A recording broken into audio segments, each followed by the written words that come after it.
हाम्रो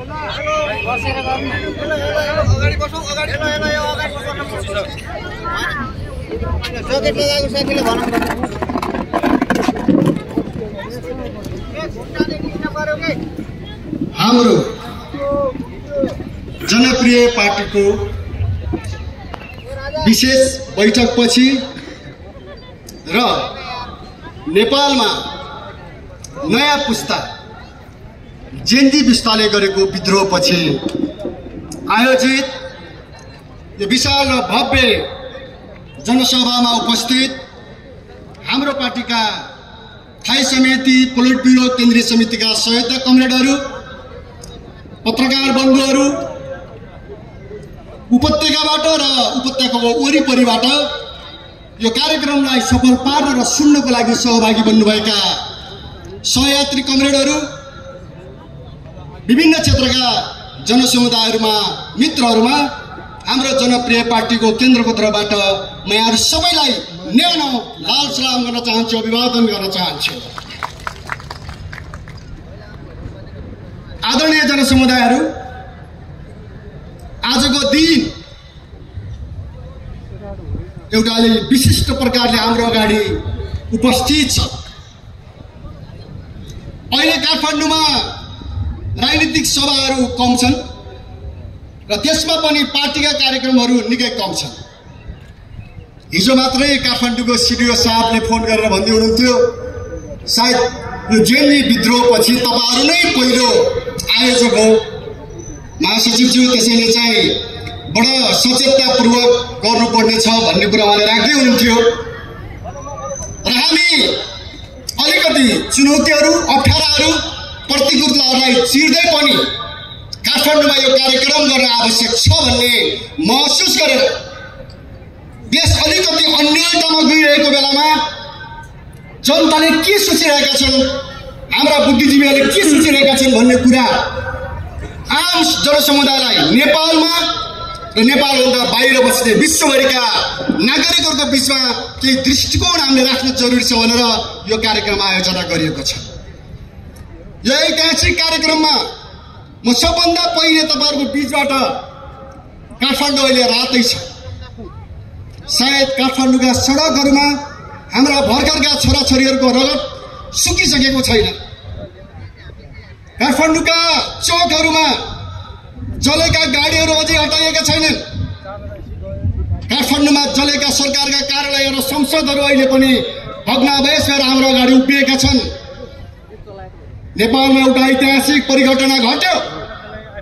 त्यो घटनामा भर्खरका 14-15 वर्षदेखि लिएर अभिभावकसँगले आफ्नो जीवन बलिदान गरेका छन्, तर उनीहरूले नेपाललाई कहिल्यै पनि नबिर्सिने एउटा गुण लगाएर नेपालको राज्य सत्ता अन्धो थियो, नेपालको राज्य सत्ता बहिरो थियो, नेपालको राज्य सत्ता निरङ्कुश थियो, नेपालको राज्य सत्ता मूर्ख बन्दै गएको थियो, नेपालको राज्य सत्ता जनताको विरुद्धमा निरङ्कुश र तानाशाही बन्दै गएको थियो। हाम्रा जेन्जीहरूले आफ्नो रगत दिएर हाम्रा छोराछोरीहरूको पुस्ताले बलिदान गरेर अहङ्कारी सत्तालाई, दलालहरूको सत्तालाई, संसदलाई उठ्नै नसक्ने गरी थला पारेर आगोमा खरानी बनाइदिएको छ। म ती सबै शहीदहरूलाई यहाँबाट लाल सलाम गर्न चाहन्छु, अभिवादन गर्न चाहन्छु। म तिनीहरूलाई विशेष स्मरण गर्न चाहन्छु र सम्मान गर्न चाहन्छु। तिनका परिवारहरूलाई सम्मान गर्न चाहन्छु।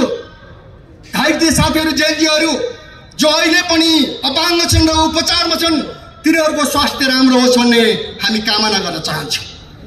आज हामी यहाँ जुटेका छौँ। नेपालमा इतिहास यस्तो बन्यो, तपाईँ हामीलाई थाहा थियो जनयुद्धपछि नेपालमा एउटा ठुलो परिवर्तन आवश्यक थियो। गणतन्त्र आयो, परिवर्तन भयो, तर जसले जनयुद्धमा रगत बगाएको हो तिनीहरूलाई अपमान गरियो।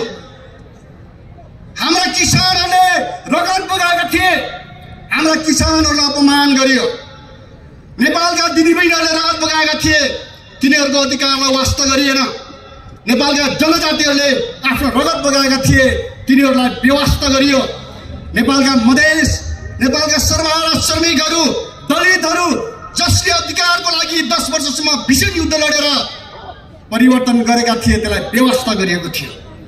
संविधान अपूर्ण थियो। संविधान गणतन्त्रको त लेखियो, तर जनताको संविधान लेखिएको थिएन। त्यति बेला अरू सबैले सत्ता स्वार्थको निम्ति संसदमा टाउको टेकिरहेको बेला, आफ्नो फाइदाको लागि संसदमा रेल काटिरहेको बेला, उनीहरू जेसुकै अपराध गर्न तयार भएको कुर्सीको लागि, प्रधानमन्त्रीको लागि, संसदको लागि, मन्त्रीको लागि र सुविधाको लागि जुनसुकै काम गर्न नेपालको संसद तयार भएको बेला नेकपा हो, हामी हो, तपाईँ हामी हो, यो सत्ता चल्दैन, यो सत्ता गलत छ, यो जनताको विरुद्धमा छ, यसले गरेका निर्णयहरू नेपाली जनताले एक दिन खारेज गर्छ भनेर सडकमा निस्किने नेकपा नेपाल कम्युनिस्ट पार्टी हो। यो रत्न पार्कमा सबभन्दा पहिले संविधान चलाउने नेकपा हो। यो संविधानलाई पूर्णता दिनुपर्छ। नेपाली जनताको अधिकारलाई सुनिश्चित गरेको संविधान चाहिन्छ, ताकि नेपालका युवाहरूले बेचिनु नपरोस्, नेपालका युवाहरूले पढ्न पाउन्, राम्रो शिक्षा पढ्न पाउन्, रोजगारी पाउन्, उद्योग खोलोस्, किसानहरूले बास पाओस्, सुकुम्बासीले पास पाओस्, हाम्रा दलितहरूले मान्छे बन्न पाउन्, हाम्रा दिदीबहिनीहरू बेचिनु नपरोस्, हाम्रा जनजातिहरूले अग्राधिकार सहितको सत्ता पाउन्। हामीले त्यति बेला भनेकै हो, तर सुनेन। मधेसले अधिकार पाओस्, सबै सम्पादक समुदायले अधिकार पाउन्, हामीले भनेकै हो, सुनेन। हामी लड्यौँ, हामी भ्रष्टाचारको विरुद्धमा लड्यौँ, हामी राष्ट्रघातको विरुद्धमा लड्यौँ। तपाईँहरू सबैलाई थाहा छ, जनताको पक्षमा लडे बापत, भ्रष्टाचारीहरूलाई कारबाही गरे बापत, ठगहरूलाई कारबाही गरे बापत, मानव तस्करहरूलाई कारबाही गरे बापत, माफियाहरू, ललिता निवास बेचेर खाने माफियाहरूलाई कारबाही गरे बापत नेकपालाई 2 वर्ष प्रतिबन्ध लगाइयो, त्यो पनि कम्युनिस्टहरूको नेताहरूले सरकार।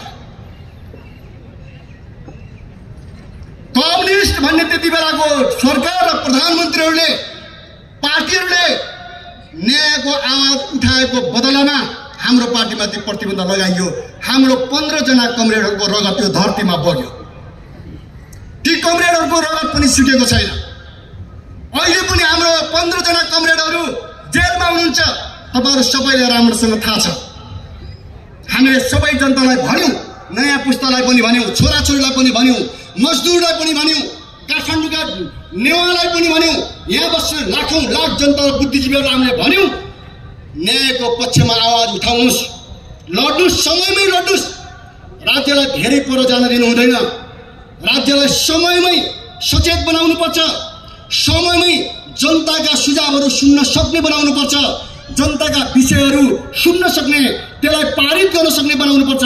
हामीले भन्यौं, तर व्यवस्था गरियो। त्यो व्यवस्था मात्रै गरिएन, नेपालको संसद जनताको विरुद्धमा अपराध गर्ने थलोमा बदलियो। नेपालको संसद दलालहरूको पक्षमा निर्णय गर्ने थलोमा बदलियो। नेपालको संसदले भ्रष्टाचार गर्न थाल्यो। दिन दहाडै भ्रष्टाचार, हाक्काहाक्की भ्रष्टाचार, नेपालका सम्पदाहरू बेचेर भ्रष्टाचार, नेपालको नदीनालाहरू बेचेर भ्रष्टाचार, नेपालको सार्वभौमिकतामाथि हस्तक्षेप गरेर नेपालको संसदले एमसीसी जस्तो राष्ट्रघाती सम्झौता पास गरेर अमेरिकी साम्राज्यवादको स्वार्थलाई पूर्ति गरेर नेपालको संसदले यो इतिहासमा कहिले पनि पार नलाग्ने, कहिले पनि छिम्मे नहुने नेपालको दलालहरूको संसदले राष्ट्रघात गर्यो। तब हामीले देख्यौं, हामीले भन्यौं, लड्यौं, तर त्यो कुरा सुनेन। हामी लगातार सङ्घर्षमै छौँ। तब हामी सबै सङ्घर्षमा छौँ। कहिले मधेस उठ्छ, कहिले पूर्व किराँत लिम्बुवान उठ्छ, कहिले सुदूरपश्चिम उठ्छ, कहिले जनजातिहरू उठ्छन्, दलितहरू उठ्छन्, काठमाडौँका नेवाहरू उठ्छन्, महिलाहरू उठ्छन्। उठिराखेकै थिए नि, मान्छे हेर्दा हेर्दा थाकिसकेको थियो। भ्रष्टाचार वाडादेखि केन्द्रसम्म भ्रष्टाचारले देश डुबेको छ। सरकारमा बस्ने पार्टीहरू, संसदमा बस्ने पार्टीहरूले हाक्की तपाईँ हामीले जम्मा गरेको कोषलाई अपचलन गरे, लुटपाट गरे। उनीहरूले विभिन्न ठेक्कापट्टा र योजनाको नाममा, पार्टीको नाममा ल्याउने, खाने अनि हामीलाई हेप्ने, जनतालाई हेप्नेसम्मका गतिविधिहरू हाम्रा नामले आँखाले हामीले देख्यौँ। यो गर्नु हुँदैन तपाईँ हामीले भन्यौँ, सङ्घर्ष गर्यौँ, तर त्यो क्रम बढ्दै गएपछि हाम्रो जेनजीहरूलाई हामीले विशेष धन्यवाद दिनुपर्छ। हाम्रो पार्टीले लडेकै हो, तर हामीले पार लगाउन सकेका थिएनौँ। विभिन्न क्षेत्रबाट लडेका थिए जनताहरू, तर जनताले पार लगाउन गाह्रो भएको थियो। जनयुद्ध बिचमै तुइएको थियो, त्यसलाई पार लगाउन सकिएको थिएन। एकीकृत जनक्रान्तिको रगत सुकेको थिएन, त्यसलाई पार लगाउन सकिएको थिएन। भ्रष्टाचारीहरूले अटेर गर्दै नसुनेपछि, मूर्खता गर्दै गएपछि र जनतालाई केही पनि होइन नि, यिनलाई जे गरे पनि हुन्छ भनेर ठान्न थालेपछि, अहङ्कार गरेपछि, प्रशासन छ, राज्य छ, डन्डा छ, बन्दुक छ, जेल छ, कानुन छ भन्ने नाममा मन परी गरेपछि जेएनजी विस्फोट भयो। जेएनजी विस्फोट भयो। जेएनजी कुनै पार्टी होइन, जेएनजी कुनै समूह होइन। जेएनजी आउँदै गरेको नयाँ पुस्ता हो, जसले नान्ने आँखाले नेपालका व्यतिथिहरू देखिरहेको थियो। पार्टीले नगरेको काम जब लाखौं जेएनजीहरू सडकमा आए, 2 दिन पनि नेपालको अहङ्कारी सत्ता टिक्न सकेन, खरानी भयो। त्यसैले हामीले जेएनजी पुस्तालाई साँच्चै नै हामीले धन्यवाद दिनुपर्छ र उनीहरूलाई हामीले सम्मान गर्नुपर्छ। नेपाली जनतालाई उनीहरूले भयङ्कर ठुलो गुण लगाएका छन्, हामीले कहिल्यै पनि बिर्सिनु हुँदैन। तर अब यहीँबाट अर्को बहस फेरि सुरु भएको छ। हाम्रा छोराछोरीहरूले तपाईहरू जस्तै 25 वर्षको उमेरमा हामी युद्धमा आउन थालेको हो। काठमाडौँका कलेजहरूबाट हामीले पुस्तक थन्काएर, कलम थन्काएर सामन्तवादको जरो उखाल्ने, दलालहरूलाई पछारेर नेपाली जनताको समाजवादी सत्ता बनाउने सपना देखेर हामी युद्धमा आउन थालेका हौँ। त्यस बेला हामीलाई केही पनि स्वार्थ थिएन। एउटै उद्देश्य थियो हाम्रो, नेपाली गरिब जनताको व्यवस्था ल्याउने, सत्ता परिवर्तन गर्ने। हामीले बलिदान गरेर भए पनि नेपाली जनताले आउँदो युगमा कसैको भिखारी बन्नु नपरोस्, कसैको अगाडि झुक्नु नपरोस्, हाम्रो चाहना त्यो थियो। तर त्यो हामीले गर्यौँ पनि, लड्यौँ पनि, बलिदान पनि गर्यौँ। आज त्यही उमेरका 20-25 वर्षका नानी बाबुहरूले, 15-16 वर्षका नानी बाबुहरूले 10+2 को स्कुलबाट, 10+2 को स्कुलबाट घर नगएर आन्दोलनमा आए। स्कुले ड्रेसमै, कलेजको ड्रेसमै तानाशाही सत्ता, दलालहरूको सत्ता, भ्रष्टहरूको सत्ता, विदेशीहरूको इसारामा नाच्ने सत्ताको विरुद्धमा पुस्तकलाई सडकमा राखेर जसरी उनीहरूले चाहिँ विद्रोह गरे, त्यसले के देखाउँछ भने इतिहास एउटा नयाँ मोडतिर गयो। नेपालमा संसदीय व्यवस्था नराम्रोसँग सबैले बुझ्ने गरी असफल भयो। जेएनजीहरूले, नेपाली जनताले नारा लगाए, भ्रष्टाचारको अन्त्य, संसदको विघटन, नयाँ संविधानको पुनर्लेखन र प्रत्यक्ष कार्यकारीको निर्वाचन। यो जेएनजीले सडकमा नारा लगाए, नेपाली जनताले लगाएर हामीले पनि त्यसलाई साथ दियौँ। डे 1बाट, पहिलो दिनबाटै नेकपाले साथ दियो, जेएनजीहरू अगाडि आए। तर 2 दिनपछि सरकार ढल्यो, संसद जल्यो र जेएनजीहरू जब सङ्गठित हुने प्रक्रिया पुरा भइरहेको थिएन, नेपालमा जेएनजी विद्रोह फेरि असफलतातिर जाने सङ्केत देखिएको छ। लगभग यदि यहाँ सुनिरहनु भएको छ र देशभरि सुनिरहेका हाम्रा छोराछोरीहरू, नयाँ पुस्ताले तुरुन्तै नयाँ कदम चाल्ने स्थिति भएन। नेपालका सबै श्रमिक जनताले जेएनजीसँग तालमेल मिलाएर अधुरो कामलाई पुरा नगर्ने हो भने लगभग जनयुद्धकै हालतमा, त्योभन्दा पनि खराब स्थितिमा जेएनजी विद्रोह पुग्दैछ। जेएनजी विद्रोह असफलतातिर जाँदैछ। जसरी जनयुद्ध पछिको परिवर्तनलाई दलालहरूले कब्जा गरे, ठिक त्यसै गरी जेएनजी विद्रोह पछिको नेपाललाई पनि विदेशी दलालहरूले कब्जा गर्ने षड्यन्त्र गरिरहेका छन्। सरकार, सदन, कानुन, प्रशासन सबैतिरबाट फेरि विदेशीका दलालहरूले नेपाललाई आफ्नो नियन्त्रणमा राख्ने र जनतामा फेरि निराशा फैलाउने, केही पनि हुँदैन भन्ने एउटा प्रचार, एउटा खालको भ्रम नेपालमा सुरु हुँदैछ। त्यसैले हामीले के भनेका छौँ भने जेएनजीहरू सुव्यवस्थित प्रकारले जानुपर्ने समय आएको छ। अघि हाम्रो एकजना युवाले भाषण पनि गर्नुभयो, देशलाई मुटुमा राखेर लड्छौँ भन्ने कुरा। हाम्रो सामनाले गीत गाउनुभयो, यो माटोमा हामी बस्छौँ भनेर। त्यसैले समयमै हामी सबैले सोच्नुपर्नेछ, हामी तयारै छौँ, पार्टी तयार छ, नेकपा तयार छ, अरू सबै तयार हुन्। आफ्नो रोटी सेक्नेतिर होइन, डम्फु बजाउनेतिर होइन, अधुरो क्रान्ति, अधुरो विद्रोहलाई पुरा गर्ने समय हो यो। त्यसैले हामी चुपचाप एउटा सरकार मानेर बस्ने स्थिति होइन। अहिले कहिले कसैको आदेश सुनेर बस्नुपर्ने होइन। संसद विघटन त भएको छ, तर भ्रष्टाचारीहरू आज फेरि खुल्लै बजारमा भाषण गर्दै हिँड्न थालेका छन्। यो देशलाई लुटेराहरू भ्रष्टाचारीहरू हामी नानी आँखाले देख्दैछौँ। त्यो मात्रै होइन, यहाँ तपाईँको फेरि अर्को खेल सुरु हुँदैछ, कानुन उनको अनुकूल बनाउने। संसदबाट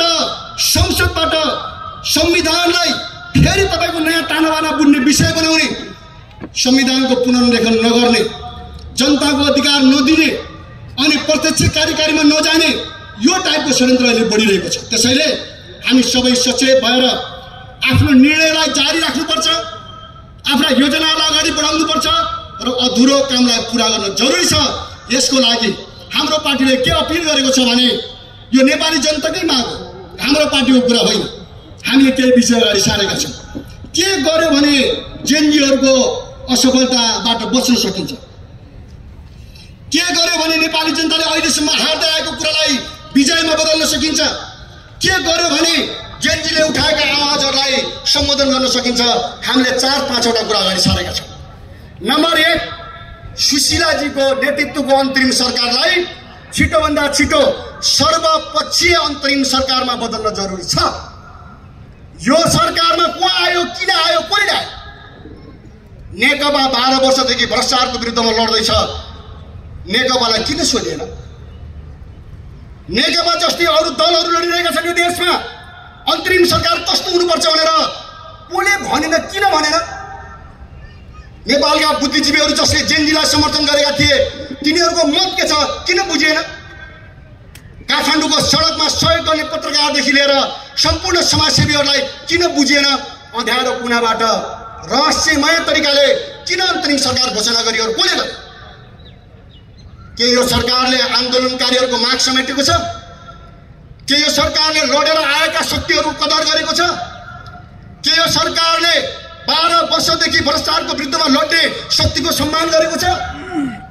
के यो सरकारले हाम्रो जेलमा बसेको साथीहरूको पीडा बुझेको छ? त्यसैले हाम्रो भनाइ के छ भने षड्यन्त्रबाट अगाडि जाने कुराले नेपाललाई ध्वस्त पार्यो। विदेशमा बसेर सम्झौता गर्ने, नेपालमा राज्य चलाउने, विदेशीहरूको आडमा निर्णयहरू लिएर आउने, नेपाली जनताको टाउकोमा लाग्ने राजनीतिक प्रवृत्तिले, दलाल प्रवृत्तिले नेपाली जनतालाई लज्जित बनाएको छ, नेपाली जनतालाई असाध्यै धेरै दुखित बनाएको छ। आजको परिस्थिति यो। त्यसैले हाम्रो भनाइ के छ भने यसलाई सर्वपक्षीय अन्तरिम सरकारमा बदल्नुपर्छ। सर्वपक्षीय अन्तरिम सरकारले विशेष अधिकार प्रयोग गरेर राष्ट्रपतिको प्रभास लिएर संविधान संशोधन गर्नुपर्छ। संविधान संशोधन गरेर संविधानको पुनर्लेखन गर्नुपर्छ। संविधानको पुनर्लेखन गरेर राज्यको पुनर्संरचना गर्नुपर्छ। राज्यका अङ्गहरू जनताका भएका छैनन्। तपाईले हेर्नुभयो भने नेपालको प्रशासन अहिले पनि भ्रष्टाचारमा डुबेको प्रशासन छ। अहिले त राजनीतिक नेतालाई मात्रै कारबाही भयो, घरहरू चले, त्यसलाई पनि हामीले अन्यता लिनु हुँदैन। कैयौँ मान्छेले के भन्छन् भने जसले त पिर परेकै छ उहाँलाई त हामीले अब सहानुभूति पनि दिनुपर्छ। ठिक छ, तपाईँको सम्पत्ति जल्यो, हामीलाई दुःख लागेको छ भन्नु त पर्यो, तर त्यो सम्पत्ति कसरी जम्मा भयो? रातारात काठमाडौँमा 3 तले 4 तले बिल्डिङहरू कसरी बने? त्यसको जवाब नेपाली जनतालाई दिनुपर्छ कि पर्दैन? एउटै परिवारका 4वटा 5वटा घरहरू कसरी बने काठमाडौँमा? हामीले छोराछोरी पढाउन गाह्रो छ, हामीले खान लाउन गाह्रो छ, सुकुम्बासीलाई बस्ने ठाउँ छैन। तर दलका नेताहरूले सिस्मलहरू बनाउने स्थिति किन बन्यो? आफ्नो जनतालाई भोग भोगाइराखेर हामीले तिरेको करलाई बलमलुट बचाएर विदेशीसँग मिलेर मोज मस्तीको जीवन बिताउन पाइन्छ? त्यसैले कमरेडहरू त्यो कुरा छुट्टै छ। तर त्यो त म त के लाग्छ भने नेताहरूको त जनताले देखे, तर त्योभन्दा दोब्बर भ्रष्टाचार गर्ने ठग प्रशासकहरू बन्छन् नेपालमा। तिनीहरूका 10वटा गर्छन् काठमाडौँमा, नेताका 2वटा छन् भने कैयौँ तस्कर भ्रष्ट प्रशासकहरूको काठमाडौँमा 5वटा 10वटा घरहरूसम्म छन्। तिनले सम्पत्ति विदेशमा लुकाएका छन्। त्यो लडाइँ बाँकी नै छ। मलाई लाग्छ तिनी आज रात दिन सुत्दैनन् होला। तिनीहरूले आफ्नो पैसा कहाँ लुगाउने भनेर खाल्डो पनि खन्दै होला सायद। घरभित्रको खाल्डो सुरक्षित नभएपछि रानी बन्तीहरू खोज्न पनि बेला आउँदैन नि फटाउने होइन, जेसुकै गर्न तर नेपालमा लडाईँ सिद्धिएको छैन। त्यसैले राज्यको पुनर्संरचना जरुरी छ, प्रशासनिक संरचना पुनर्संरचना जरुरी छ। हाम्रा युनिभर्सिटीका युवाहरू तयार हुनुपर्छ प्रशासन चलाउनको लागि। हाम्रो कलेज र विश्वविद्यालयका युवाहरू एकचोटि नेपाली जनताको सेवा गर्ने गरी प्रशासक बन्न तयार हुनुपर्छ। विगतदेखि ढाडिएका जुका जस्तो उडुस जस्तो ढाडिएका भ्रष्टहरूलाई त्यसलाई साफ गर्न जरुरी छ, त्यसलाई बढाउन जरुरी छ। हामी त्यो देखेका छौँ। राज्यको पुरा कानुन त्यस्तै छ। कानुनमा त जनतालाई निराश हुनेदेखि मन्त्रीहरूले बोले नि। नेपालको कानुनमा कस्तो छ अरे भने पैसा नदिएसम्म न्याय पाइँदैन। जोसँग पैसा हुँदैन, जसलाई दुःख पर्छ, जसलाई अन्याय हुन्छ, त्यो मान्छे जाने हो नि न्यायालयमा न्याय खोज्न। अनि न्यायालयमा बस्ने भूतहरू, भूतप्रेतहरू, जनता ठग्न बसेका ती जन्ड भूतप्रेतहरू पैसा लिएर फैसला गर्छन् भने त्यो न्यायालयलाई भत्काएर त्यसलाई रूपान्तरण गरेर त्यसको ठाउँमा चाहिँ पुनर्संरचना गर्न जरुरी छ। र हाम्रा नयाँ आउँदैहरूका युवाहरूले निष्पक्ष जनताको पक्षमा फैसला गर्ने 8 कोटीको न्यायालयहरू निर्माण गर्न आवश्यक छ। त्यसरी नै सम्पूर्ण क्षेत्रमा, आर्थिक क्षेत्रमा, सामाजिक क्षेत्रमा पुनर्संरचना जरुरी छ। त्यो पुनर्संरचना गर्न, त्यो मात्रै होइन, त्यो पुनर्संरचनासँगै राज्यलाई जनजातिहरूले पाउने अग्राधिकार सहित समाजवादी संहितामा पुनर्संरचना गर्न जरुरी छ। 100 वर्षदेखि यो देशमा अहिले पनि हामी भन्छौँ नाम चाहिँ संहिता छ, तर वास्तवमा नेपालमा संहिता छैन। नेपालमा केही मान्छेहरूले कब्जा गरेका छन् र एकटौटी यो राज्यलाई दमन गरिरहेका छन्। त्यसैले हामीले के भनेका छौँ भने पूर्वका किराँत लिम्बुवानवासी दाजुभाइहरू, मधेस, मगरात, तवाङ, काठमाडौँको नेवार, तामसाली, मगरात, उताबाट सेती, महाकाली, कर्णाली, यिनीहरूले अग्राधिकार पाउनुपर्छ। यिनीहरूलाई विश्वास गर्नुपर्छ। रगत दिन सक्ने, बलिदान गर्न सक्ने, जेल पढ्न सक्ने, सारा त्याग गर्न सक्ने, राज्य ढाल्न सक्ने के यिनीहरूले आफ्नो राज्य चलाउन सक्दैनन्? राज्य चलाउन सक्छन्, विश्वास गर्नुपर्छ र राज्यको मालिकमा नेपालका उत्पीडित वर्ग जातिलाई बदल्नै पर्छ। नेपालको किसानले अहिले संसदमा भाग लिन पाएको छैन, नेपालको मजदुरले भाग लिन पाएको छैन, नेपालको युवाले भाग लिन पाएको छैन, नेपालको बुद्धिजीवीले पनि भाग लिन पाएको छैन। त्यसैले यो राज्यलाई बदल्नुपर्छ। हाम्रो पार्टीको दृष्टिकोण छैन। यसपछि के गर्नुपर्छ आदरणीय जनसमुदाय भने अनि बल्ल चुनाव गर्नुपर्छ। प्रत्यक्ष कार्यकारी प्रमुख, एकचोटि प्रधानमन्त्री या राष्ट्रपति जे होस् त्यो फरक पर्दैन, तर प्रत्यक्ष जनताले चुन्ने कार्यकारी प्रमुखमा हामी जानै पर्छ। तर राज्य सत्ता जनताले बनाएपछि मात्रै जानुपर्छ। आजको दिनमा सम्भव छैन। आजको दिनमा प्रत्यक्ष कार्यकारी भनियो भने फेरि यहाँ पैसाको बलमा एनजिओ डाकाहरू हैन विदेशी डलर लिएर नेपाली जनतालाई भ्रष्टीकरण गरेर ठगेर हाम्रो देशको विरुद्धमा उत्तेजना फैलाउने एनजिओलाई पनि प्रतिबन्ध लगाउनुपर्नेछ, लगाउनुपर्नेछ। र चाहिँ सबै कुरा भएपछि मात्र नेपालमा के हुन्छ भने बल्ल निष्पक्ष चुनाव हुन्छ। विदेशीको दाना खाने मान्छेले निष्पक्ष दिन सक्दैन। विदेशीको गुलामी गर्ने मान्छेले नेपालमा निष्पक्ष शासन गर्न सक्दैन। विदेशीको आडमा बाँच्ने, र्याल काट्ने मान्छेहरूले यो देशलाई स्वाधीनता दिन सक्दैनन्। गरिबको घरमा बसेर शासन गर्न सक्ने पार्टी, नेता, कार्यकर्ता ती जनताले मात्रै यो देशलाई स्वाधीन बनाउन सक्छ। त्यसैले आदरणीय जनसमुदायहरूले हामीले नेपाललाई परिवर्तन गर्नैपर्छ। यो हाम्रो दृष्टिकोण। अब आउँछ कुरा के भन्दाखेरि जेनजीको अर्को प्रस्ताव छ भ्रष्टाचारीहरूलाई कारवाही गर्ने। तर आजकल हामी देख्दैछौँ भ्रष्टाचारीहरू खुलुमखुला फेरि सडकमा आउन खोज्दैछन्। हाम्रो माग के छ भने, पार्टीको दृष्टिकोण के छ भने नेपालमा भ्रष्टाचारलाई छानबिन गर्ने एउटा उच्च स्तरीय नागरिक आयोग गठन गरियोस्। यो राष्ट्रपति हाम्रो सुन्नु भएको छ कि छैन? तालुमा आलु खोलेको राष्ट्रपति, शक्तिले भएको होइन, तालुमा आलु खोलेको राष्ट्रपति, घर जलेर पनि बाँचेको राष्ट्रपति, हैन कोठामा बस्न नसकेर भाग्दै बाँचेको राष्ट्रपति। राम्रोसँग सुन्नुस्, तपाईले सुन्नुपर्छ। नेपालमा के हुन जरुरी छ भने एउटा शक्तिशाली नागरिक आयोग आवश्यक छ। नागरिक आयोगले छानबिन गरेपछि फैसला गर्ने शक्तिशाली न्यायालय जरुरी छ। त्यो न्यायालय भ्रष्टाचारीहरूलाई छानबिन गरिसकेपछि न्यायालयले फैसला गर्नुपर्छ र त्यो अन्तिम फैसला हुनुपर्छ। शक्तिशाली न्यायालय गठन गर्न जरुरी छ। यहाँ के भयो आदरणीय जनसमुदाय भने न्यायालय विशेष अदालत त छ, तर विशेष अदालत त डमी छ, डमी नक्कली। यो अदालतले के गर्छ भने मान्छेलाई चुनाव हराउँछ अनि त्यसपछि सर्वोच्चमा पुनरावेदन गर्छ भ्रष्टाचारीले, अनि त्यहाँ गएर झन् धेरै घुस खुवाएर झन् धेरै भ्रष्टाचार गरेर फैसला लिएर सफाई पाएर हिँड्छ। भ्रष्टाचारीहरूको तालै ताल के यता पञ्चायत पनि उही भेटिन्छ, यता पञ्चायत पनि उही भेटिन्छ। यस्तो देशमा हामीले के गर्नु जरुरी छ भने एउटा निष्पक्ष फैसला गर्न सक्ने न्यायालय गठन गर्नु जरुरी छ, जसको फैसलालाई अन्तिम हुनुपर्छ। र त्यो अन्तिम फैसलापछि हामीले के भनेका छौँ आदरणीय जनसमुदाय भने ठुलो भ्रष्टाचार गर्ने, देश लुट्ने, सम्पत्ति जनताको सम्पत्ति खाने भ्रष्टाचारीलाई सर्वस्व सहित आजीवन कारावासको सजाय हुनुपर्छ। अहिले मार्नु त भन्नुभयो, अहिले तपाईँको चाहिँ फाँसीको कुरा त हामीले गर्न मिलेन, तर भ्रष्टाचारीहरूलाई जेलमा यसरी छोडाउनुपर्छ, त्यसको 9 पुस्ताले नबिर्सिने गरी छोडाउनुपर्छ।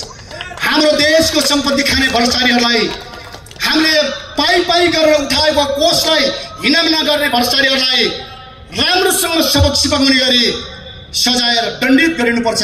हाम्रो पार्टीको दृष्टिकोण यही वरिपरिबाट हाम्रो कम्युनिस्ट आन्दोलन छ। अहिले म त्यसपछि तपाईँलाई पार्टी एकता हो, किनकि आजकल एउटा हावा चलेको छ, एउटा सिजन मौसम भन्छ नि, आजकलको बर्खा मौसम जान थाल्यो।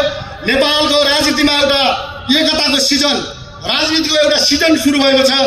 मान्छेले खुट्टा टेक्न पनि बिर्सेलान् जस्तो पनि छ। हल्लाकै भरमा हल्लामा डाँडा काट्ने बेर छैन, हल्लामा लफाङ्गेर पछारिने बेर छैन। हल्लामा के गर्ने मान्छेहरूले मेसो नहुन सक्ने आजको दिन हल्लामा दौडिन कोही जरुरी छैन। मार्शल सन्जुले एकचोटि भन्नुभएको थियो, चिनिया होइन सैन्य चिन्तकले, हावा चलेको बेलामा शान्तसँग सोच्नुपर्छ। हावाको लहरमा चल्ने मान्छे त जति पनि भेटिन्छ नि, हावाको लहरलाई छेक्ने मान्छे चाहिएको छ हामीलाई। प्रति करेन्ट हुन्छ के प्रति प्रवाह सिर्जना गर्नुपर्छ। अवसरवादीहरू हाहा हु गर्दै हिँड्छिनहरू आत्तल लिएर हामीलाई कुनै सरकार छैन। हामीले शान्तसँग जवाब दिनु जरुरी छ नेपाली जनतालाई। नेपालमा कम्युनिस्टहरू छन्, तिनको एकता चाहिन्छ हामीले भनेका छौँ, तर कस्तो एकता, कसको एकता, कस्तो एकता, कसरी एकता, कहाँ पुग्ने एकता, यो कुरा हामीले बुझेनौँ भने 64 सालपछि गणतन्त्र आयो भयो भन्दा भन्दै अहिले खरानी बनाउनु पर्ने जस्तो आउँछ फेरि। त्यसैले एकताहरूले नेपालको इतिहासमा सधैँ राम्रो गरेका छन् भन्ने होइन, विचार पुर्याइएन भने एकताहरूले धिपधिपे दियोहरूलाई पनि निभाउने खतरा हुन्छ। एकताहरू कहिलेकाहीँ आगो लिएर आउँछन्, प्रकाश लिएर आउँछन्, कहिलेकाहीँका एकताहरू आगो निभाउने गरी आउँछन्, प्रकाश बुझाउने गरी आउँछन्। हामी सतर्क हुनुपर्छ, नेपाली जनतालाई बुझाउनुपर्छ के चाहिँ ठिक हो र के चाहिँ गलत हो भन्ने कुरा राम्रोसँग बुझ्नु हो। नेपालमा कम्युनिस्टहरूको बिचको एकता एकदमै जरुरी छ। हामीले भनेको सायद तपाईँहरू सबैले सुन्नुभयो होला, सबभन्दा पहिला नेपालमा नयाँ कम्युनिस्ट केन्द्र बनाउनुपर्छ। पुष्पलालले बनाएको जस्तै एउटै कम्युनिस्ट पार्टी बनाउनुको लागि पनि पहल गर्नुपर्छ भन्ने नेकपा नै हो। त्यो नीति अन्तर्गत समाजवादी मोर्चामा सहकार्य गर्ने पनि नेकपा नै हो। इमानदारीपूर्वक एक दिन पनि लेखेको एउटा अक्षर पनि तल माथि नपारेर लागू गर्ने नेकपा नै हो। मान्छेले के गरे तपाईँहरूलाई राम्रोसँग थाहा छ। समाजवादी मोर्चा देशभरि चल्न सकेन, समाजवादी मोर्चा सडकमा जानु पर्थ्यो, समाजवादी मोर्चा सडकमा जान पनि मानेन। समाजवादी मोर्चाले भ्रष्टाचारको विरुद्धमा लड्नु पर्थ्यो, दलालीको विरुद्धमा लड्नु पर्थ्यो, राष्ट्रघातको विरुद्धमा लड्नु पर्थ्यो, तर समाजवादी मोर्चा शिथिल भयो, गाँजा खाएर सुतेको बिरामी जस्तो। उठाउनु खोज्यो, यस्तो उभिनु खोज्छ, छोड्दो उही डरिहाल्छ फेरि। भन्नुहोस्, हामीले देख्यौँ नि, हामीले भोग्यौँ नि। हामी त जिउँदो जाग्दो मान्छे हो। यहाँ आएको पनि सायद तपाईँ जिउँदो मान्छे नै होला, अरू त लम्पसार सडकमा घुमिरहेछन्। यो सभामा आउने मान्छे पनि केही मनमा अलिकति इक भएकै मान्छे आएको हो। हामी हेर्नुहोस्, हामीले इमानदारीपूर्वक गर्ने हो, प्रतिबद्धतापूर्वक गर्ने हो, साहसका साथ गर्ने हो। काँड छल 2 दिन झिलिमिली पार्ने मान्छेहरूको भविष्य छैन नेपालमा। हामीले राम्रोसँग बुझ्नुपर्छ। त्यसैले कमरेडहरू एकता आवश्यक छ, तर एकता के को लागि? एकता निप्न थालेको कम्युनिस्ट आन्दोलनलाई तेल भर्नको लागि, ऊर्जा थप्नको लागि, जनताले विश्वास गर्न लायक पार्टी बनाउनको लागि एकता आवश्यक छ। एकता कस्तो चाहिन्छ? एकतामा आउने पार्टी र नेताहरू निष्कलङ्क हुनुपर्छ, जनताले विश्वास गर्ने हुनुपर्छ। उनले भनेको कुरामा जनता मर्न, लड्न, अगाडि बढ्न तयार हुनैपर्छ। एकताले विगतमा योगदान गरेका नेताहरूलाई रक्षा गर्नुपर्छ। हाम्रा अग्रज नेताहरूले धेरै दुःख गर्नुभएको छ। जुनसुकै पार्टीका कम्युनिस्ट नेताहरूले नेपालमा धेरै दुःख गरेको हामीलाई राम्रोसँग ज्ञान छ। आज कहाँ छन्, के गर्छन् त्यो छुट्टै कुरा हो, तर धेरै वर्ष उनीहरूले जेल खाएका छन्, धेरै वर्ष उनीहरूले दुःख गरेका छन्, भोग भोगै हिँडेका छन्। नेपालमा पञ्चायतलाई ढाल्नको लागि, नेपालमा बहुदलको एउटा अराजकतालाई परास्त गर्नको लागि कम्युनिस्ट नेताहरूले दुःख गरेकै हुन्। हाम्रो एकताले तिनीहरूको सम्मान गर्नुपर्छ र संरक्षण गर्नुपर्छ, अपमान गर्नु हुँदैन। हाम्रो एकताले देशको स्वाधीनता बचाउनुपर्छ। कम्युनिस्टहरूको एकताले श्रमिक जनताहरूमा फैलिएको निराशालाई तोड्नुपर्छ। कम्युनिस्ट एकताले नेपालका श्रमजीवी जनताको सत्ता बन्छ भन्ने विश्वास जगाउनुपर्छ। हामी त्यस्तो एकताको पक्षमा छौँ। आज पनि छौँ र हामी भोलि गर्ने पनि हो, तर धेरै त अहिले यहाँ भन्ने समय छैन, किनकि यो एउटा ठुलो बहस अहिले पनि जारी छ हैन। यहाँ तपाईँको हिजो एउटा रमाइलो पनि देखियो यही भिरकुटी मण्डपमा हैन। 9वटा दलहरूले होइन, त्यहाँ तपाईँको चाहिँ एकता पनि भन्नुभयो, हाम्रो शुभकामना छ, तर त्यो नवरसमा हाम्रो रस चाहिँ मिसिएन। एउटा कुरा के हो भने नवरस, हिजो भिरकुटी मण्डपमा मिसिएको नवरसमा नेकपाको रस चाहिँ मिसिन तयार भएन। हामी भन्नु तपाईँहरू जानुहोस्, तपाईँको सुगन्ध आउँछ राम्रो, अरू के आउँछ छलफल गर्दै जाने कुरा हो, त्यो हाम्रो केही छैन। तर हामीलाई गाउँमा जाँदा बुढापाकाले भन्ने गर्छ र तपाईँ धेरै युवाले सुनाउने पनि गर्नुहुन्छ हामीसँग कि पुराना नेताहरूलाई दुःख दियौ भनेर पुराना नेतासँग होइन, नेपालका किसान मजदुरसँग, युवाहरूसँग रिसाइराखेका सुनिन्छ। बुढा भइसक्यो, कपाल फुलिसक्यो, कुप्रो आइसक्यो, भारी बोकाएका छौ, हिँडालेका छौ, भचेटेका छौ, तिमीहरूले किन यति दुःख दिएको सक्दैनौ? युवाहरू तिमीसँग त्यो छैन। अब त भन्न सक्नु पर्यो नि, यो भारी हामी बोक्छौँ। कति बोकाउँछौ ती बुढाहरूलाई? तालु खुइदिसक्यो, कपाल फुलिसक्यो, कुप्रो आइसक्यो, होइन बोक्नै गाह्रो छ, त त्यो भारी हामी बोक्छौँ भन न। देशभरि सुझाव यो छ, समयको सुझाव यो छ। हामीलाई पनि त्यस्तै लाग्छ। हामी पनि बिस्तारै माथि जान थालिसक्यो, बिस्तारै हाम्रो पनि अब थापो खुलिन्छ, कुब्रो आइ नै हाल्छ। तर सायद तपाईँ युवाहरू यहाँ धेरै जुटुमा छ, हाम्रो तपाईँहरूलाई पनि भन्ने कुरा के छ भने त्यो भारी तपाईँहरूले बोक्न जरुरी छ। हाम्रो अग्रजहरूले बोकेर आएको क्रान्तिको भारी, कम्युनिस्ट आन्दोलनको भारी, परिवर्तनको भारी, अग्रगमनको भारी, राष्ट्रिय स्वाधीनताको भारी अब हाम्रा बुढा नेताहरूलाई बोकाउनु हुँदैन। उहाँलाई धेरै गाह्रो भइसक्यो। नयाँ युवाहरूले बोक्न तयार हुनुपर्छ। हाम्रो आग्रह त्यो हो, बोक्न तयार हुनुहोस्। तर भइदो कस्तो फेरि भन्दाखेरि अब जनताले त्यो भन्छन्, युवाहरू पनि तयार हुन्थ्यो होला, तर यो भारी कस्तो पर्यो भने बोक्ने मान्छेलाई फेरि अप्ठ्यारो लाग्छ। एउटा समस्या के छ भने हामी बोक्दिउँ न त भन्यो भने मरे मै मर्छु, तँलाई के कर पर्यो भन्ने टाइपको छ। यो भारीले च्यापिएर थिचिएर होइन बगे पनि मरे पनि मै मर्छु, तँलाई किन चाहियो भने जस्तो पनि अब आउँछ। त्यसैले अब भन्नु पनि भएन। राजनीतिको भारी कस्तो रहेछ भने सायद आलुको भारी भएको भए, हाम्रो सी फ्यामिलीले फलाएको रातो आलुको भारी भएको भए अरूलाई सजिलै दिन्थ्यो होला। ल यो कालोमा भन्थ्यो होला, धानकै भारी भए पनि दिन्थ्यो होला, अथवा पैसाकै भारी भए पनि एउटा कालपछि त दिन्थ्यो होला। तर यो राजनीतिको भारी चाहिँ अलिक गाह्रै हुँदो रहेछ।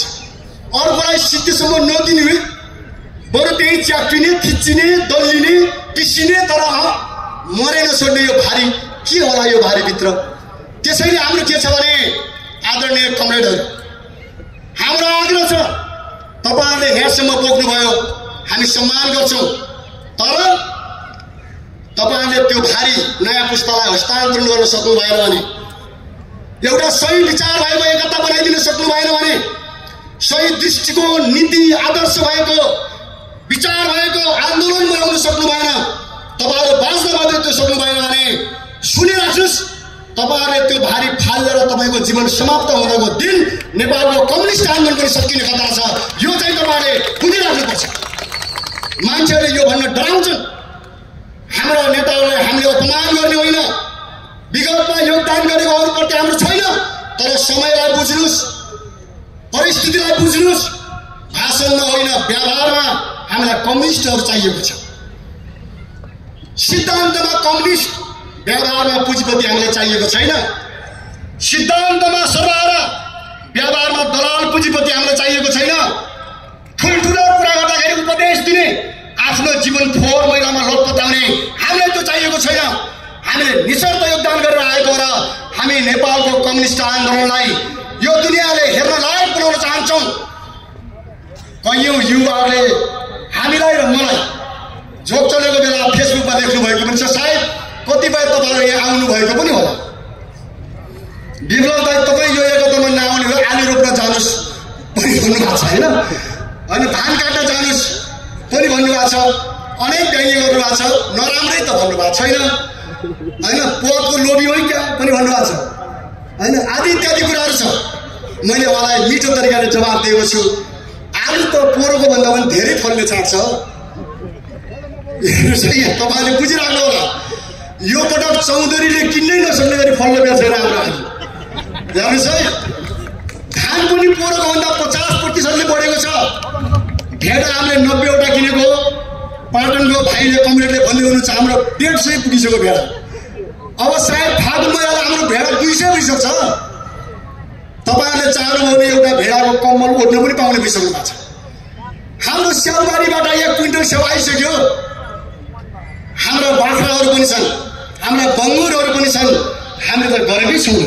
आजको दिनमा नेकपा यो घमण्ड होइन, हामी युवा हुँदाखेरि देखेको सपना कम्युनिस्ट भनेको ढुङ्गामा पनि फुल्न सक्ने, फल्न सक्ने जात हो। कम्युनिस्ट भनेको अर्काको श्रमलाई माया गर्ने, आफू अरूसँगै आफूले पनि श्रम गर्ने र श्रमबाट जीवन खुलाउने जात हो। मागेर खाने लाठी जात होइन कम्युनिस्ट। विदेशीहरू गएर रुने जात होइन कम्युनिस्ट। कोले विदेशमा भिसा दिन्छ र कुदौला गरेर बस्ने होइन कम्युनिस्ट। आफ्नै देशको माटोमा सुन फलाउने आँट भएको वर्ग दृष्टिकोण जाति हो कम्युनिस्ट। हामी त्यो बनाउन चाहन्थ्यौँ र हामी लडिरहेकै छौँ, हामीले बनाएका पनि छौँ। आजको दिनमा नेकपालाई खानुको लागि समस्या छैन। सम्भवतः नेपालका बुद्धिजीवी साथीहरूले पनि यसको राम्रै कदर गर्नुभएको छ र सहयोग पनि गर्नुभएको छ। पत्रकार बन्धुहरूले पनि राम्रै गर्नुभएको छ। अस्ति लेख्नु पनि भयो, यो पटक कृषि होइन, हामीले 3 वर्षमा राखेको उद्देश्य 2 वर्षमै पुरा भएको छ र यो वर्षबाट नेकपा यदि समयले दियो भने हामी बिस्तारै उद्योगतिर पाइला हाल्दैछौँ। यो वर्ष हामीले एउटा उद्योग खोल्ने विचार गरेका छौँ र आउँदा 4-5 वर्षमा नेपालमा अहिले नै नेकपाले खोलेको उद्योगमा 15 जना हाम्रा युवा युवतीले रोजगारी गरिराख्नु भएको छ। के कुनै मान्छे छ नेपालमा कम्युनिस्ट पार्टीको मान्छेहरू? आफ्नै कार्यकर्तालाई ठोएर हिँड्ने देश हो यो। आफ्नै कार्यकर्तालाई विदेश पठाउँछु भनेर कम्पनी खोल्ने, अफिस खोल्ने कम्युनिस्ट पार्टीहरू छन्। यहाँ कार्यकर्तालाई एजेन्ट बनाउने, आफू मालिक बन्ने कम्युनिस्ट पार्टीहरू छन् नि? होइन। नेकपामा तपाईँ आउनुभयो भने पसिना त झर्छ, हातमा फोको त उठ्छ, तर तपाईँलाई कुनै पनि विदेशी आएर त खान नपाएको भन्ने आँट गर्छ। कसैले मागेछ भने 1 टुक्रा रोटी त्यसको लागि हामी छुट्याइदिन सक्छौँ। कसैले सक्दैन। त्यहाँ त हामीले पुर्याउनु, अझै पुर्याउँछौँ पनि। तर हाम्रो चाहना के छ भने सिङ्गै नेपालको कम्युनिस्ट आन्दोलनलाई रूपान्तरण गर्ने हाम्रो चाहना छ। त्यसैले नेताहरूले यो कुरा समयमै बुझ्नुस्, ताकि समय गुज्रिसकेपछि जेनजीकै जस्तो हुन्छ। जेनजी त कस्तो भइदिएछ भन्दाखेरि ठुला नेता मात्रै होइन, रमाइलो के भयो भने डिसिएमसम्म, सानसाना नेतासम्म पनि घर छोडेर भाग्नु पर्यो। जेनजी आएर भनेको त त्यो सम्पत्तिको नि माया हुँदो रहेछ कि मान्छेलाई। अरू बेला त पैसा ठुलाउँछ हेर्नुहोस्, ज्यानकै खतरा भयो भने त पैसा सैसा छोडेर टाट बसे मान्छे। यो पनि देखियो नि त। अनि फेरि हेर्नु पनि जाने बेला बेला म सुन्छु कि लुकेर मेरो घर चलायो कि चलायो भने तिनचोटि दिनमा 5 पटकसम्म हेर्नु गयो भने पनि छ कि। यस्ता मान्छेले देश चलाउँछन्। यस्ता मान्छेलाई तपाईँले भोट हालेर देश बन्छ। यस्ता मान्छेलाई प्रधानमन्त्री बनाएर देश माथि जान्छ। त्यसैले नेपाली जनताहरू हामीले भनेका छौँ चुनाव आउँदैछ, चुनाव आउँछ, चुनाव गर्नु पनि पर्ला। चुनाव सजिलै त हामी हुने देख्दैनौँ। तर यो पटक यहाँ सहभागी सबै मित्र जनताहरू गाउँमा पहिला पनि त्यो पैसा खाएर भोट हाल्छन्।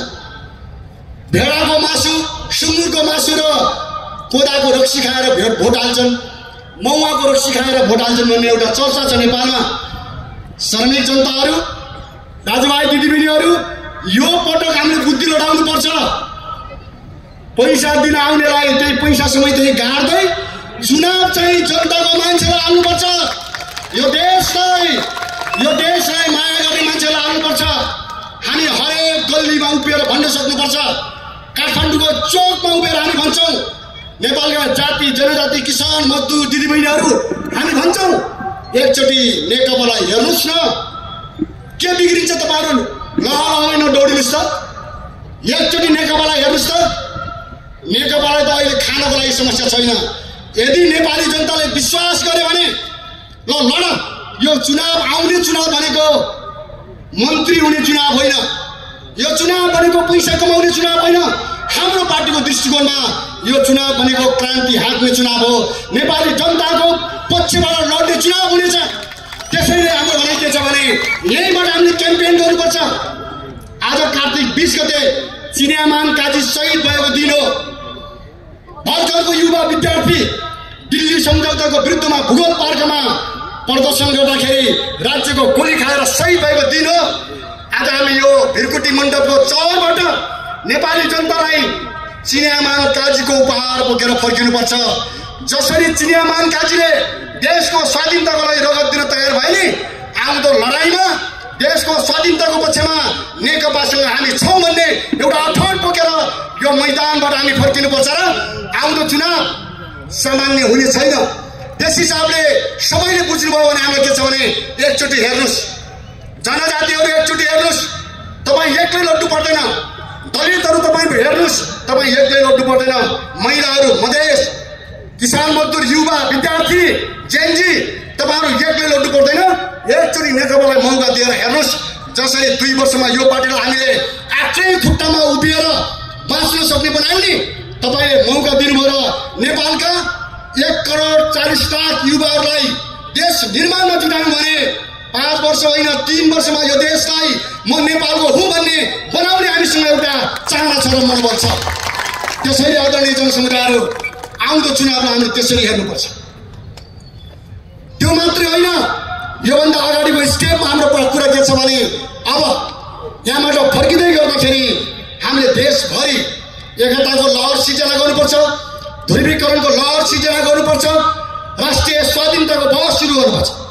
अहिले तपाईँले सुन्नुभएको छ नेपालमा जेनजीको बेलामा त्यो कम्बेटेन्ट ड्रेस लगाएर आउने मान्छेहरू को हुन्? त्यो राइफलको म्यागजिन हाल्ने ड्रेस लगाएर सडकमा देखिने मान्छे को? त्यो एसएमजीको बुलेट हाल्ने ड्रेस लगाएर हिँड्ने मान्छे को? पिस्तोल हाल्ने ड्रेस लगाएर हिँड्ने मान्छे को? कहाँ गए तिनीहरू? दर्जनौं मान्छेहरू कहाँ गए? गृहमन्त्री बुझ्नुपर्छ कि पर्दैन? डराएर थुर्रो भएर बस्ने हो कि नेपाली जनतालाई जवाब दिने हो? 1600 प्रहरीको हतियारहरू लुटिएको छ। आज कृत्रिम सूचना निकालिएको छ 800 आइसक्यो भनेर। झुट हो, यो झुट कुरा हो। प्रहरीको हतियार फिर्ता आएको छैन। त्यो कहाँ गयो? त्यसैले हामीले के भनेका छौँ आदरणीय जनसमुदाय भने हेर्नुहोस्, साम्राज्यवादी डाकाहरूले हाम्रो देशमा हामीलाई नै सिकाउनको लागि, हामीलाई नै मार्नको लागि, दमन गर्नको लागि एक प्रकारले अमेरिकी साम्राज्यवादको नेतृत्वमा अमेरिकी नेपाली तिब्बतीन सेना बनाउने षड्यन्त्र चलिरहेको हामी गन्ध पाउँछौँ। हामीले देखेका छौँ र चित्रले त्यो भन्छ।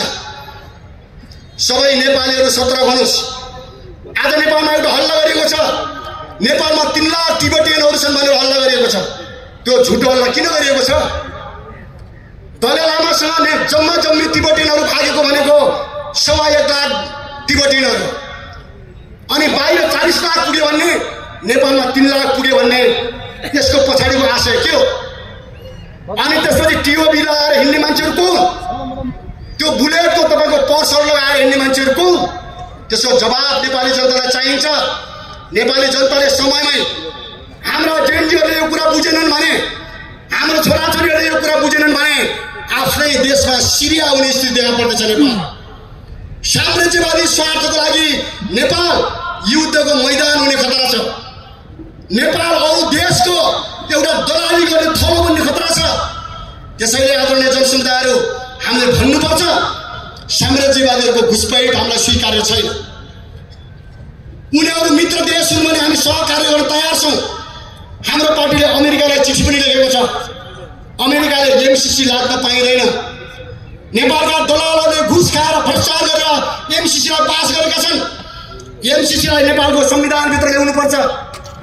एमसीसीलाई नेपालको कानुनभित्र ल्याउनुपर्छ। नेपालको संविधान र कानुनभन्दा माथि एमसीसीलाई बस्न दिनु हुँदैन। ठिक त्यस्तै प्रकारले नेपालमा हुने सबै षड्यन्त्रहरू हामीले भनेका छौँ अमेरिकालाई। यदि अमेरिकाले मित्रता चाहन्छ भने नेपालमा सैन्य हस्तक्षेप गर्ने नियत राख्नु हुँदैन। नेपाललाई आफ्नो सिकन्जाभित्र, आफ्नो पन्जाभित्र राख्ने मनसाय राख्नु हुँदैन, दुराशय राख्नु हुँदैन। हाम्रो दृष्टिकोण चाहिँ त्यो छ। चाहे भारत चाहे चीन कसैले पनि हाम्रो देशको स्वाधीनतालाई पेलेर आफ्नो स्वार्थको लागि हाम्रो जनतालाई शिकार गर्न पाइँदैन। हाम्रो देशका नागरिकलाई त्यसको तपाईँको के अरे भागीदार बनाउन पाइँदैन। हामीले त्यो भनेका छौँ। तर म तपाईँलाई यहाँबाट के अपिल गर्न चाहन्छु भने नेपाल अमरसिंह थापाको देश हो भन्ने कुरा सबै साम्राज्यवादीले बुझे हुन्छ। भक्ति थापाको देश हो। खुकुरीले राइफल बोकेका अङ्ग्रेजहरूलाई छप्काउने बाङ्सु गुरुङहरूको देश हो भन्ने कुरा सबैले हेक्का राख्नुपर्छ। र किल्लामा बसेर दिदीबहिनीहरूले वार गरेको देश पनि हो भन्ने कुरा राम्रोसँग हेक्का राख्नुपर्छ। हाम्रो देशले कोहीसँग युद्ध गर्ने क्षमता राख्दैन। हामी युद्ध गर्नु पनि हुँदैन। विशाल दुईटा छिमेकीको बिचमा हाम्रो युद्ध रणनीति लड्ने हुँदैन, हुनु हुँदैन। सन्तुलित नै हुनुपर्छ र असंलग्न नै हुनुपर्छ। तर हामी हाम्रो कालो पानी गुमाउन चाहदैनौँ। हामी हाम्रो लिपुले सित्तैमा दिन चाहदैनौँ र हाम्रो देशमाथि विदेशी सेना आएर प्रयोग खेलेको हेर्न हामी चाहदैनौँ। त्यसैले आदरणीय जनसमुदायहरू, नेकपा छ। नेकपाले सबै कुरा स्वीकार गर्छ, तर विदेशी बुढ बचारिएको नेकपाले कहिले पनि स्वीकार गर्ने छैन। नेपाली जनतालाई अपिल गर्नेछ, हामीलाई विदेशीको हस्तक्षेप स्वीकार्य हुने छैन। यो देशमा गर्ने षड्यन्त्रहरू स्वीकार्य हुने छैन। यसरी हामीले साम्राज्यवादको विरुद्धमा लड्ने सोचेका छौँ। र अन्तिममा म के भन्न चाहन्छु भने हाम्रो जेएनजी पुस्ताका साथीहरू, तपाईँ यहाँ आउनुभएका जनसमुदाय विशाल सभाका साथीहरू अहिले सबैतिर जुट्नु पनि भएको छ। हाम्रो आग्रह के छ भने जेएनजी, तिमीले देशलाई माया गर्नुपर्छ। उनीहरूले हाम्रो जेएनजीहरूलाई हेरेका छन् र एउटा बिकाऊ वस्तु बनाउन खोजिरहेका छन्। यहाँ एनजिओहरू आएर लालचा दिने, लोभ दिने, आफ्नै देशको विरुद्धमा परिचालन गर्ने विश्वास गर्दैछन्। हाम्रो जेएनजीहरू छोराछोरीहरू विदेशीहरूको लोभमा फस्नु हुँदैन। हाम्रो माटोलाई हामीले माया गर्नुपर्छ। हाम्रा डाँडाकाँड, हाम्रो हिमाललाई, हाम्रो पहाडलाई, हाम्रो तराईलाई हाम्रो जीवनभन्दा पनि बढी माया गर्नुपर्छ। जुन देशको नागरिकसँग देश हुँदैन, स्वाधीनता हुँदैन, त्यो देशको नागरिकको जीवन निकै नै हतोत्साहित हुने गर्छ, निराशापूर्ण हुन्छ, बेइज्जतीपूर्ण हुन्छ। नेपालीहरूले धेरै पटक युद्ध लडेर पनि नेपालको स्वाधीनता र स्वाभिमान बचाएका छन्। हाम्रो आउने पुस्ताले स्वाभिमान बचाउनुपर्छ। यहाँको दलालसँग मात्रै होइन, साम्राज्यवादीहरूको षड्यन्त्रको विरुद्धमा पनि मोर्चा कस्न तयार हुनुपर्छ। जानुस्, सुन्नुहोस्, कलेजमा, स्कुलमा, 10+2मा, हाई स्कुलमा हामी अमेरिका जाउँ, युरोप जाउँ, या मध्यपूर्व जाउँ, या पूर्वी जापान, कोरिया जाउँ, हामी नेपाली हो। हाम्रो नेपाल चाहिन्छ। अन्तिममा हाम्रो घर हाम्रो जीवन नेपाल हो। त्यो कुरालाई मनन गरेर तपाईहरु अगाडि बढ्नुभयो भने नेपाललाई कसैले पनि कहिल्यै पनि ढाल्न सक्ने छैन। यो देश बिस्तारै अग्रगमनतिर जानेछ, परिवर्तनतिर जानेछ र नेपाली विशेषताको समाजवादमा जानेछ। नेपाली विशेषताको समाजवादमा शिक्षा निशुल्क गराइनेछ, वैज्ञानिक बनाइनेछ। हाम्रा विद्यार्थीले लाखौं करोडौं तिरेर एउटा सीए पढ्नको लागि, डाक्टर पढ्नको लागि, इन्जिनियर पढ्नको लागि या एआई गर्नको लागि, आईटी पढ्नको लागि विदेशमा जानुपर्ने छैन।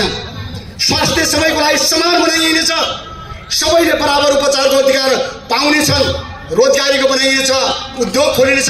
यो हाम्रो गफ होइन, यो हाम्रो कुनै परिकल्पना होइन, नेपालमा सम्भव छ। नेकपाले सँग हेर्नुस्, पैसा छैन, हामीले लेबी उठाएको बलमा सबै काम गरिरहेका छौँ।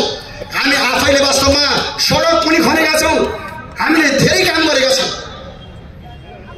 त्यसैले हेर्नुस्, मन भयो भने, आँट भयो भने, गर्ने इच्छा शक्ति भयो भने हामी गर्न सक्छौँ। उद्योग खोल्न सक्छौँ, हामी व्यापार गर्न सक्छौँ, नयाँ अनुसन्धान गर्न सक्छौँ। जेनजी पुस्ताले अनुसन्धान पनि गर्नुपर्छ।